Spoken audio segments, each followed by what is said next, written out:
Okay, so we are up to chapter 10. So week 7 and week 8. Week 7, we started the project for presentations.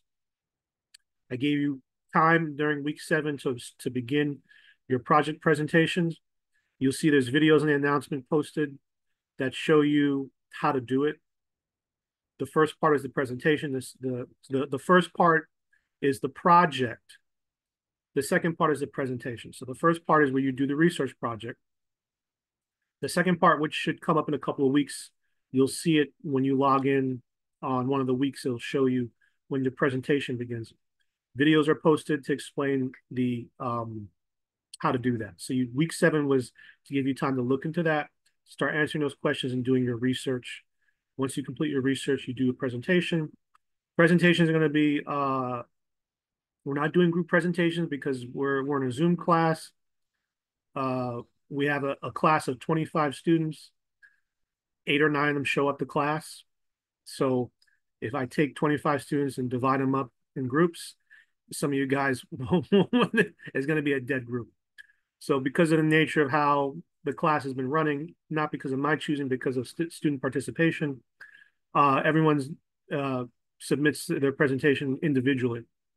Because it's an online Zoom class, hybrid class, I usually give the students a choice between coming into class and making their presentation or submitting a recording of them making a presentation along with their PowerPoint. 9 times out of 10, the students choose to do a virtual presentation. So the presentation is going to be you taking your project work, creating a PowerPoint from it, and just like how we're on Zoom right now, you can record yourself, upload to YouTube, and upload the presentation and the PowerPoint as your final project. So all that's up on the announcements, those instructions. Week 8 was the midterm. So you had your midterm week 8. If you didn't take your midterm, you got stuck during your midterm, you weren't able to complete it, you didn't get to it. I had one student email me requesting to reset his midterm or reset their midterm, which I'll do today. But the midterm's still up, so you can still complete your midterm if you haven't taken it. Had another student, they're having issues with textbooks, so they couldn't take the midterm. I advised them to go talk to McGraw-Hill customer service to fix their account. So you still have access to the midterm. So since the project started, the midterm technically finished, but it's still accessible. We now begin with our starting to the second half, technically not the second half, but the second half of the semester. We're actually about 6 weeks left. So it's not maybe 6.5, 7 weeks left. So we're past the halfway point actually. But as far as your courses go, this is week 9. There's 15 weeks, so technically 6 more weeks, including this week. So that means essentially November, all of November, and a week or 2 into December. So to reiterate, we're on week 9. This week's about motivating employees. What I want to stress though is you'll see the chapter contents. The chapter contents give you a basic idea of what you probably should be learning as far as what's on your exam. So the final exam, which is coming up the last week of this, week 15 is the final exam. It's all definitions, pretty much what it is. So if you look at the chapter of contents here, you get a good idea of what you should probably be studying. You just need to know the definitions. So you'll see, we'll just sort of touch on it. The value of motivation. What is motivation? Workers' job satisfaction. A lot of the science of this is derived from trying to entice or motivate employees to work harder. All right. So knowing what intrinsic and extrinsic rewards are is important. Intrinsic rewards are rewards that are motivational and personal. Extrinsic are rewards such as increased pay, promotion, praise, things of that sort. Frederick Douglass is considered the father of the scientific study and understanding of management. And he kind of went into 3 key elements to productivity, which is time, methods of work, and rules of work. So he goes over time motion study, and he's sort of trying to study about a task. If you give an employee a task, you're studying how they do the task, how they complete the task, principles of the motion of economy, their movements, things of that sort. So, you can imagine Frederick Taylor during that time, um, they're doing labor jobs, right? Labor intensive job. There were no computers sitting from your computer. There's no AI, right? It's totally different. So you're doing physical manual labor jobs. So a lot of the study is pertaining to like labor jobs, right?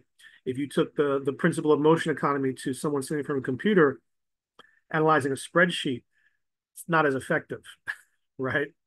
So there's something still to it because physical labor is still an important part of a job. Buildings don't get built without physical labor. You see cars get built through physical labor, machines now too. So for now, if you're sitting in a home, someone had to physically build it. Maybe 20, 30 years from now, it'll be built in a factory, and it'll be modular and it'll be constructed through some modular system and it'd be like putting Legos together, you know. That could be the future to cut costs and make it cheaper and easier to do fabrication. So for now, Frederick Taylor's information is still practical and valid in many work sectors. But as we go through more modernization, technological advancements, and the robotics, there's like robot soldiers now, those dogs and things of that sort. You got robot warriors. They're gonna put a gun on that little doggy and be running around and shooting at you. A security dog, right? So like, we're laughing, but it's not a joke because uh all this stuff is gonna have to be reevaluated. But that's why he's the father of scientific management. It's the intro of of the study of it. So value of motivation. Elton Mayo and Hawthorne studies, researchers study worker efficiency under different levels of light. When you hear Elton Mayo, Hawthorne, you're thinking light, right? How do people work? Do people work better in the dark? Uh, I don't. Some people do, but their studies showed that people need a well-lit room, good light conditions, natural light, they work better. So that's what that study is. So if you see those names, that's what that study is about. Yeah, Maslow's hierarchy of needs. So Maslow's hierarchy of needs is essentially this pyramid. From the bottom of the pyramid to the top, you'll see what a person needs. The bottom is sort of most important. And you kind of, when you have this need met, you then move on to the next need, the next need, the next need. So Maslow's hierarchy of needs is based on motivation of need. The idea being is that you factor these hierarchy of needs into your management process and structure, organizational culture, into thinking like, what do my employees need to be more motivated to feel better? So Frederick Herzberg sort of broke down research in terms of motivating factors, what motivates employees. And he broke it down to motivators and hygiene, maintenance factors. So motivators are, work, achievement, recognition, growth and advancement. And hygiene is more policy, administration, supervision, work conditions.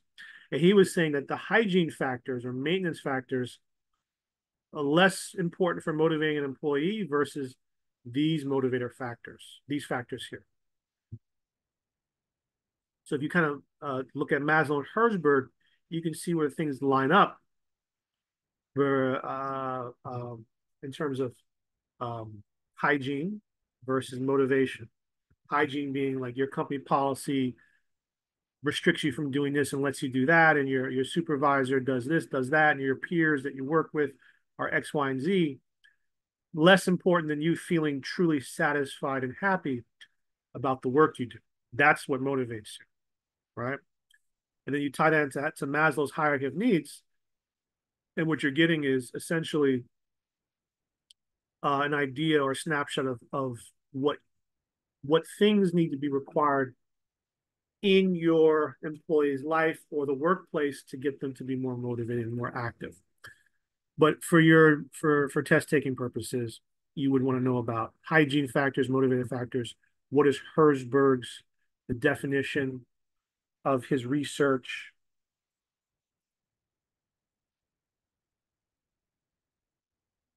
So we're moving on to McGregor's theory of X and theory of Y.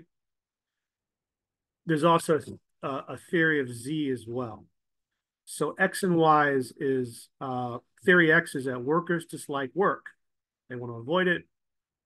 You have to control them, direct them, more punitive, threaten them. They want to avoid responsibility. Fear and punishment is their primary motivator.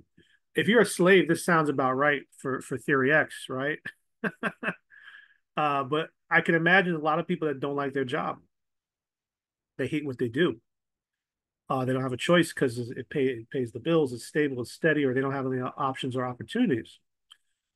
They fall into theory X, right? So the theory X is that if you want to motivate someone like that, you're not going to motivate them by because they're not satisfied or happy with their work. They're they're they're going to respond more to these type of motivators. Realistically, people usually just quit, but it's theory X. Theory Y is sort of the opposite, right? People like work.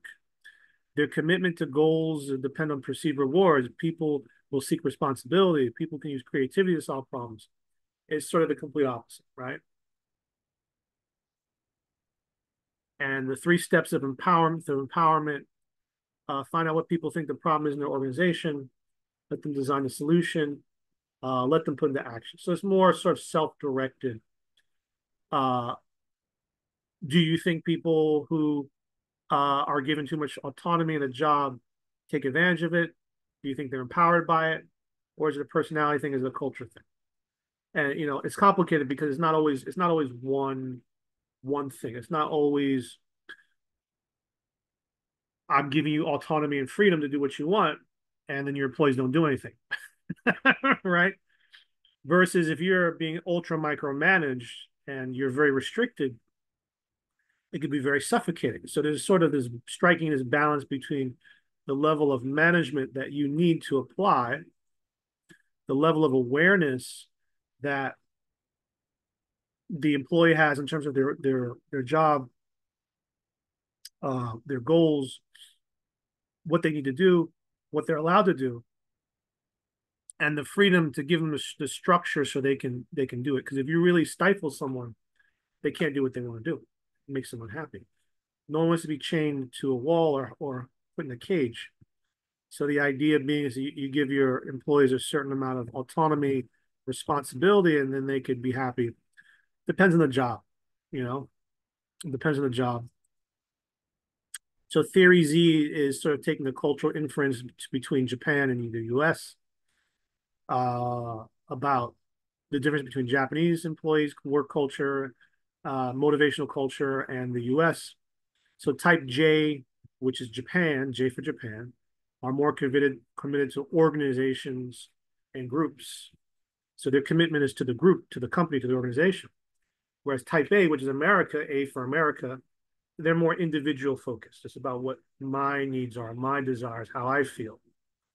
And Z is sort of a hybrid approach of A and J. Because type A doesn't really work so well in Japan, and type J doesn't work so well in America. And what they're really telling you is a cultural context to how this affects managing employees and motivating employees. It's the cultural context, right? So it's going over the two A, J, and Z approaches and the hybridizing them. But what's kind of relevant is thinking about how theory X, Y, and Z is also very heavily influenced by culture. So this is just a summary of X, Y, and Z. So this is something you would want to know, like an exam for exam purposes. So goal setting theory, the idea that setting ambitious but attainable goals can motivate workers.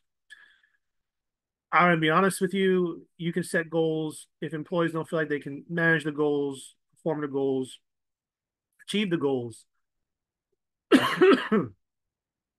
If they have no idea how to structure themselves to even work toward those goals, it's going to fail. So setting goals is good because it gives you an objective to achieve, right? So if I'm doing a job, well, how much of this should I be doing? You should be doing 30 a day. And you're doing 10. You're like, oh, I got to get to 30. But how do you get to 30? Right. So you're going to show me, teach me, guide me, show me the way to get to 30. Because if you don't, I'm not going to get to 30. So if you say do X, Y, and Z to get to 30, and I can't do it, it doesn't work, it's too hard, then is the person the problem? Is your expectation the problem? Is your training the problem? Things to think about. So in these situations, when you set goals, you just can't set a goal. Here's a goal. Do it. Come on, guys. Go, go, go. Get it done. You have to create structure so that the person can understand structure, technique, teaching, guidance, learning so that they can actually achieve the goal, right? You got to talk to 100 people, pitch this, pitch that. If you're a manager giving me a goal and you can't actually achieve the goal yourself, you don't know how to achieve the goal, and you're just blowing smoke up my butt, you're not motivating anybody. Okay, but you need to set goals though, right? So management by objectives, just a short of it, is sort of structuring the evaluation, the review process, and the cycle of how you sort of manage. It's sort of like structurally being able to set up uh, uh, how a manager should manage their employees, how you should manage the managers, evaluating employees. It's sort of like mapping out that whole process. They're saying through objectives. I'm going to use the word goals, but it's objectives. What are your objectives for the company? Um, Also, it kind of gives you an idea of the operational aspect of what it looks like as a manager, what your operational process is, what it should be, how do you manage and review that operational process. So I would say MBO falls under uh, it's an operational aspect of upper level management to all levels of management and their employees. So right here is sort of the general definition, just to keep it simple. So expectancy theory is literally what I was talking about. You can't set a goal and then you can't set a goal and expect me to do it if I don't have an idea of how to do it, right? So expectancy theory is the amount of effort employees exert on a specific task depends on their expectations of the outcome. So if you set a goal, I'm going to create my own expectations of that outcome of that goal. If I think that's a BS goal, I can't achieve that. Well, there's your expectancy theory, right? Employees are going to ask, can I accomplish the task? What's my reward? Is the reward worth it? So you need to understand the expectation of the employee, what they're expecting, what they're thinking they can and can't do when you set goals. And then you also need to sort of bridge the gap between the goal and the employee and their expectations. And if you can't bridge that gap, you're a crappy company, right? And there's lots of crappy companies out there that are worth billions of dollars that can't do that. That's how it is. Okay. So expectancy theory. Can I accomplish the task? Yes. Outcome is the reward worth it? Yes. They're motivated. So what I'm saying though is that if an employee says I can't accomplish a task and they say no, they're not motivated, you have to change this no into a yes by showing the employee how they can accomplish the task. If you're a manager, you need to be able to do the task, right? You're going to manage people you don't know how to do their job. You don't know how to do the level of the job of their goals, right? Push harder, work harder, do more. Why? How? So a lot of companies, they set these goals. It doesn't always work. The other reality is they set goals to manage and fire people sometimes deliberately. I've seen it happen before. They'll give you impossible goals to fire you out because they want to cut employees because they're having budgeting issues, financing issues, and they want it to be smooth with HR so they can just get rid of you. People use these systems sometimes for their own filth and poor management choices. But what I'm trying to explain though is if you're actually looking at the business theory, we're studying business theory now. of management. And these are all core principles. You can use these core principles to actually create a good work environment, motivated employees. You don't have to be firing and hiring people and trying to squeeze nickels out of them. You'll have people that will stay. They'll be highly trained, highly motivated, expertly skilled. Your company will flourish profit wise. But sometimes they look at the bottom line. They're like, how do we cut nickels and dimes now to make our third, fourth quarter profit margin? You get these problems. But if you follow the theory, you get the results. So Nadler and Lawler have these 5 steps in terms of expectancy theory. There's also different theories, treating employees fair, job enrichment. You know, you go to Google, they might have an area where you can kind of like a lounge to relax, right? Things of that sort. So you see where those concepts come into play. Putting the theory into action, more vacation days, flexible schedules, things of that sort. This is going over generation, baby boomers. Each generation is motivated by different things. I'm going to say people are people. So just because you are of a different generation, you when you get down to the basics of it, people are often motivated by core things, their core beliefs. I would say the different generations is more about looking at it from different cultures. And when you think of it that way, you can apply it better. So, all right, students, thank you for coming to class. If you have any questions, send me an email directly. I'm going to end group. We'll see each other again next week, and take care, everybody.